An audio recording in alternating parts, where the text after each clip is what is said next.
What is good, people? This is the first episode of a little something I'm deciding to do every so often called WWE Repackaged. And the theme of this is essentially I'm taking a WWE superstar who is in need of a little bit of a gimmick change or a different approach, so to speak. Now, obviously, the first man up is Cesaro, right? Cesaro is probably, if he's not the best in-ring performer, can't be any lower than second or third, right? He can do everything. He can do the high-flying moves. He has the strength.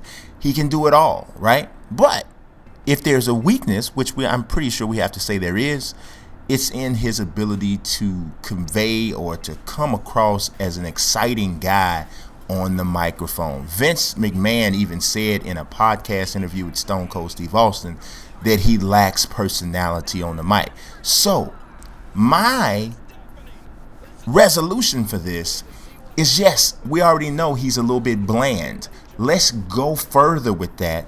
Let's transform him into, and this wouldn't be a permanent thing. This is just for a temporary time period. Let him work an angle where he's called the Machine.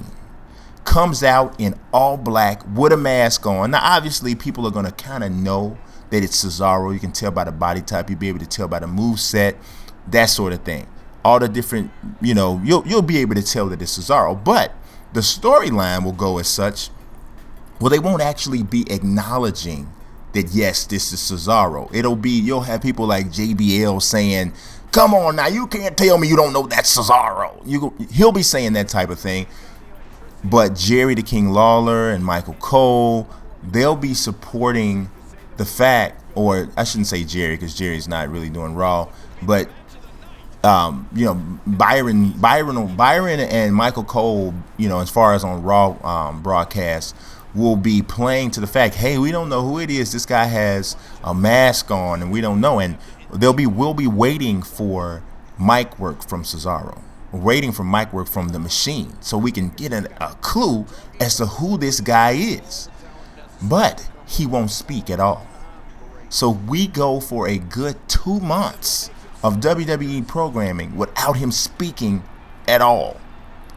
They'll have time periods where he's supposed to cut a promo, and instead of him actually speaking on a promo, he'll speak with prepared messages. So there'll be prepared notes that are being read by Michael Cole. Just almost similar to when the horrible angle that they had where they had the computer being the GM, which was terrible, but it would work for Cesaro's mouthpiece. So and I keep saying Cesaro because obviously that's where we'll know who it is, but it will be the Machine's mouthpiece. So everything that he wants to say, it will be said straight through prepared messages that are read by Michael Cole, or at some point there's going to be something where he's got to have to be teamed with someone who can work as a mouthpiece. Now, they somewhat tried that with Paul Heyman, but you could still see Cesaro, so the intrigue and everything wasn't the same as it would be. There's always intrigue whenever you have a masked wrestler, and the WWE hasn't gone the masked wrestler route in a while. Well, to the point where there's a question about what the identity of the person is. No one's trying to figure out the identity of Kalisto or Sin Cara or Los Matadores. I mean, their masks are their identity, but this would be presented as something that was going to obviously be a temporary situation, and we're waiting for Cesaro to be revealed. We're waiting to find out why is Cesaro dressed like the Black Panther, or why is he dressed like a cat burglar, but still pulling off all of these amazing moves. So essentially, the whole theme of the gimmick is that he is a wrestling machine. If people have an issue about him not having a personality, not having a gimmick, well, how about I play totally into that and say I don't have a gimmick at all. I'm simply a wrestling machine. But in turn, that would be the gimmick, that there is no gimmick, if you follow me. So that's my idea for repackaging Cesaro. I think a great first feud for him would be against Kevin Owens.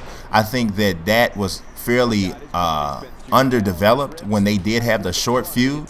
And I think that with him as the Machine against Kevin Owens, I can just imagine some of the promos that Kevin Owens could even cut in, and to a certain degree, he could carry the feud with his mic ability, so it would take even more stress off of Cesaro having to deliver on the mic. So you tell me in the comments, what do you think of this idea of a repackaged Cesaro as the Machine? I appreciate you watching. God bless. Peace.